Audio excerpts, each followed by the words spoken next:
TK. Rajagopal. ഇവിടെ കോൺഗ്രസിനെ സംബന്ധിച്ച് അവരുടെ ചരിത്രത്തിൽ ഏറ്റവും വേഗത്തിൽ എടുത്ത തീരുമാനങ്ങൾ എന്ന് തന്നെ പറയാം. 3 ദിവസത്തിനിടയിലാണ് ഈ 21 മന്ത്രിമാർ സംബന്ധിച്ച്, മുഖ്യമന്ത്രി ഉൾപ്പെടെ 21 പേർ, അതിൽ 20 പേരുടെ തീരുമാനം വളരെ വേഗത്തിൽ ഉണ്ടാകുന്നത്. വലിയ അസ്വാരസ്യങ്ങളൊന്നുമില്ല.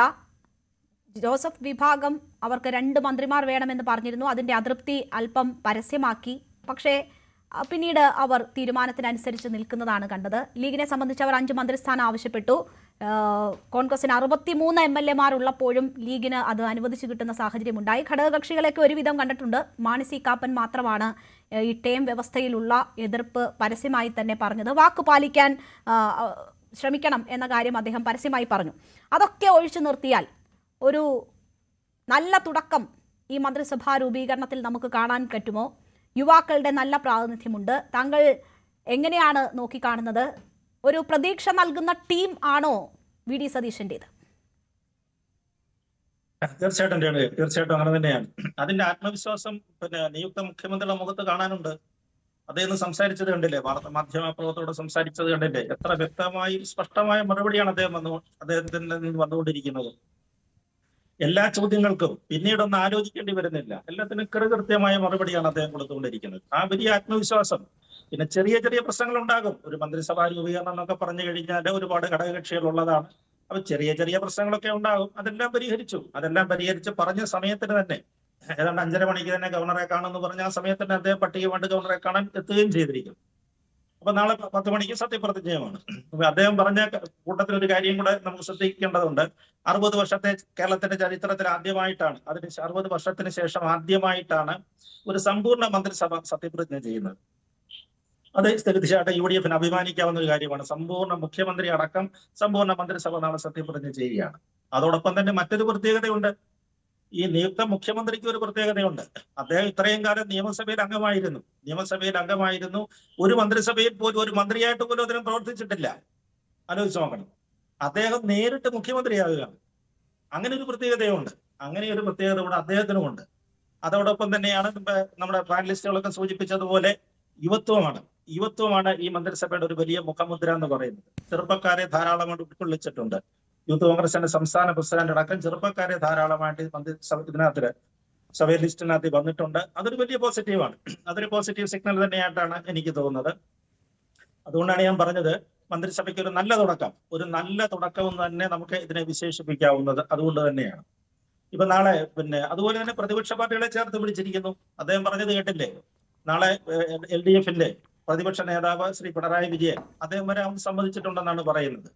അതേപോലെ തന്നെ BJP-ക്ക് അവർക്ക് 3 പ്രതിനിധികളാണുള്ളത്. അത് 2 പേര് രാജീവ് ചന്ദ്രശേഖറാണ് നാളെ എത്തുന്നതാണ് പറയുന്നത്. ഇനി മറ്റേ മുരളീധരനും മറ്റേ ചാത്തന്നൂർ MLA ഉണ്ടാവും അറിയുന്നൂടാ. എന്തായാലും BJP-യുടെ സംസ്ഥാന അധ്യക്ഷൻ അതൊക്കെ വളരെ മാന്യമായ ഒരു പെരുമാറ്റമാണ്. വളരെ രാഷ്ട്രീയത്തിൽ അങ്ങോട്ടും ഇങ്ങോട്ടും കാണിക്കുന്ന വലിയ മാന്യതയുടെ ഒരു സൂചനയാണ്. അത് എല്ലാ രാഷ്ട്രീയങ്ങളും മാറുകയാണല്ലോ. നാളെ രാഷ്ട്രീയ അഭിപ്രായ വ്യത്യാസങ്ങളെല്ലാം മാറിയിട്ട് നമ്മൾ മലയാളികൾ കേരളത്തിനു വേണ്ടി ഉള്ള ഒരു മന്ത്രിസഭയാണ്. ആ ഒരു ബോധം. അതേപോലെ തന്നെ ദേശീയ നേതാക്കൾ വരുന്നുണ്ട്. ദേശീയ നേതാക്കളായ രാഹുൽ ഗാന്ധി വരുന്നുണ്ട്, പ്രിയങ്ക ഗാന്ധി വരുന്നുണ്ട്, മല്ലികാർജുൻ ഖാർഗെ ഉണ്ട്. അതേപോലെ തന്നെ കോൺഗ്രസിന്റെ മുഖ്യമന്ത്രിമാരും വരുന്നുണ്ട്. ഒരു വലിയ പ്രൗഢഗംഭീരമായ ഒരു ചടങ്ങ് തന്നെയായിരിക്കും. എനിക്ക് തോന്നുന്നു വിജയി ഒഴിവാക്കിയത് ആ കൂട്ടത്തിന്റെ ഒരു പ്രശ്നങ്ങളായിരിക്കാമെന്ന് തോന്നുന്നു. അതിന് തന്നെ അതായത് കോൺഗ്രസ് അവിടെ പുറത്തുനിന്ന് പിന്തുണ കൊടുക്കുന്ന ഒരു മുന്നണി ഒരു പാർട്ടി എന്നുള്ള നിലയിലായിരിക്കാം. പിന്നെ അത് തന്നെ ക്രൗഡ് മാനേജ്മെന്റ് വലിയ പ്രശ്നമാകും വിജയൊക്കെ പോലെ ആൾ വന്നു കഴിഞ്ഞാൽ.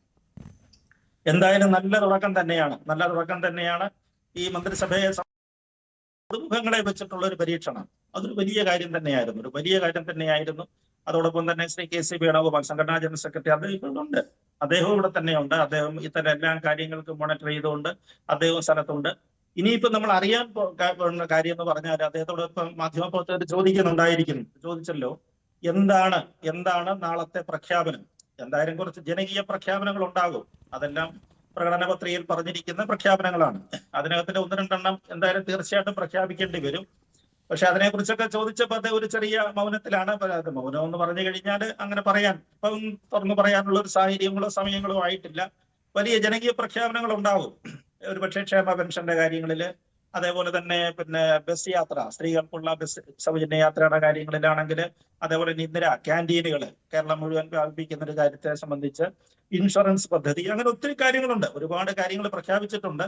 അത് സംബന്ധിച്ച് അദ്ദേഹം എന്തായാലും നാളത്തെ മന്ത്രിസഭ, ആദ്യത്തെ മന്ത്രിസഭാ യോഗം കഴിഞ്ഞു കഴിഞ്ഞാൽ അതിലെന്തെങ്കിലും ചില പ്രഖ്യാപനങ്ങൾ ഉണ്ടാകും. അതേപോലെ ആശാപ്രവർത്തകരുടെ അവരുടെ വലിയ സമരമായിരുന്നു. അദ്ദേഹം സത്യാഗ്രഹ പന്തലിൽ ചെന്ന് ഉറപ്പ് കൊടുത്തതാണ്. കഴിഞ്ഞ ദിവസം അവർ വന്ന് കണ്ടിരുന്നല്ലോ, വന്ന് അദ്ദേഹത്തെ കാണുകയൊക്കെ ചെയ്തിരുന്നു. അപ്പൊ അവരുടെ അലവൻസ് വർദ്ധിപ്പിക്കുന്ന സംബന്ധിച്ച തീരുമാനങ്ങൾ ഉണ്ടാകും. അപ്പൊ നാളെ പോസിറ്റീവായിട്ടുള്ള ഒരുപാട് കാര്യങ്ങൾ നടക്കുന്ന ഒരു ദിവസമാണ്. അപ്പൊ ഒരു നല്ല തുടക്കമെന്ന് തന്നെയാണ് എനിക്ക് ഇതിനെ വിലയിരുത്താൻ പറ്റുന്നത്. തീർച്ചയായും നല്ലൊരു തുടക്കം എന്ന വിലയിരുത്തലും തോന്നലും എല്ലാവരിലും ഉളവാക്കുന്നതാണ് ഇപ്പോഴത്തെ വന്നിട്ടുള്ള പ്രഖ്യാപനമായാലും നീക്കങ്ങളായാലും. എന്തായാലും വി ഡി സതീശൻ ഇപ്പോൾ അവസാനവട്ട ഒരുക്കങ്ങൾ നോക്കിക്കണ്ടതിന് ശേഷം സെൻട്രൽ സ്റ്റേഡിയത്തിൽ നിന്ന് മടങ്ങുന്ന ദൃശ്യങ്ങളാണ് നമ്മൾ കാണുന്നത്. അദ്ദേഹം എല്ലാ ഒരുക്കങ്ങളും നേരിട്ട് തന്നെ നോക്കിക്കണ്ടു. അതിനുശേഷം ഇപ്പോൾ അദ്ദേഹം മടങ്ങുന്നു എന്നതാണ് മനസ്സിലാകുന്നത്. എന്തായാലും നാളെ 10 മണിക്കാണ് സത്യപ്രതിജ്ഞാ ചടങ്ങ് നടക്കുക. വലിയ ആഘോഷമാക്കി മാറ്റാൻ UDF ക്യാമ്പ് ഒരുങ്ങിക്കൊണ്ടിരിക്കുകയാണ്. ശ്രീ എം അഭിജിത്ത്, ഇപ്പോൾ ശ്രീ ടി കെ രാജഗോപാൽ പറഞ്ഞു നിർത്തിയത് നാളെ ഉണ്ടാകാൻ പോകുന്ന സുപ്രധാനമായ ദിവസം, ഉണ്ടാകാൻ പോകുന്ന പ്രഖ്യാപനങ്ങൾ എന്ത് എന്നതിൻ്റെ ഒരു സൂചനയായിരുന്നു.